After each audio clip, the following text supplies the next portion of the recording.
The threshold of fear. As I sit here in the sterile waiting room of the radiology department, the date stands out in my mind, March 20th, 2020. It's a day marked not only by my radiology appointment, but also by the global crisis that has gripped the world, the COVID-19 pandemic. Fear looms in the air, a silent companion to every breath, every heartbeat. But today, I choose not to let fear dictate my life. Just yesterday, I celebrated my 55th birthday, a milestone that seemed to arrive with a sense of urgency.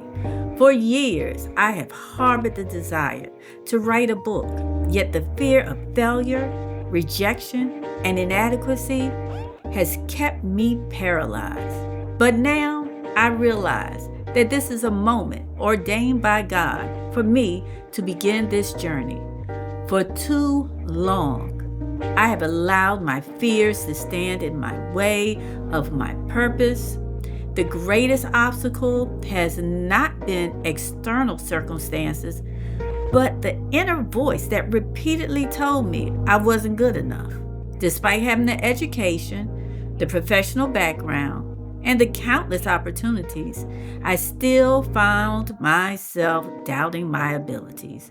The fear of rejection, of hearing the words, my thoughts, my experiences weren't worth sharing, has been a constant shadow. Reflecting on my life, I recognize that I've been privileged in many ways. As an only child, I was surrounded by people who encouraged me, who poured into me with their beliefs that I could achieve anything I set my mind to. Yet, the only person I felt truly compared to was myself. The pressure I placed on my own shoulders was immense, often crippling. But today, as I sit in this waiting room, I confront these fears head on. I ask myself the hard question: am I more afraid of success or failure? What is it about these two extremes that has kept me stuck for so long? Is it the attention that comes with success, or the possibility of failure that has held me back? I realize now that the true battle has been within me all along. It is not just about the fear of negative feedback or the fear of falling short, but also about the fear of stepping into my power, of owning my potential, of embracing the responsibility that comes with success. These fears have kept me in a state of inertia, preventing me from fulfilling the purpose that has been placed on my life.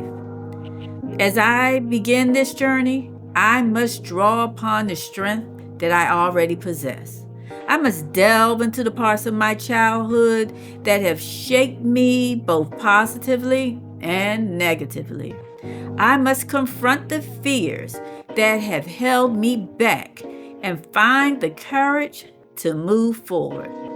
This is not just a chapter in a book. It's a chapter in my life. A chapter begins with acknowledging my fears, but does not end there. It is a chapter about growth, about stepping into the unknown, about trusting the path laid before me. And I am meant to walk that path.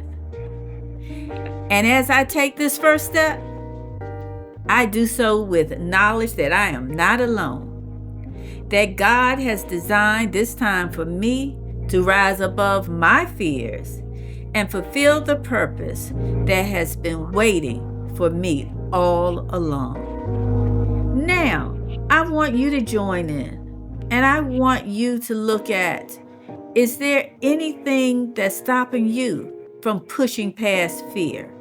I want you to go deep. Just write it down. Write down those first thoughts. What is holding you back from doing the desires that you have? And then I want you to go deeper,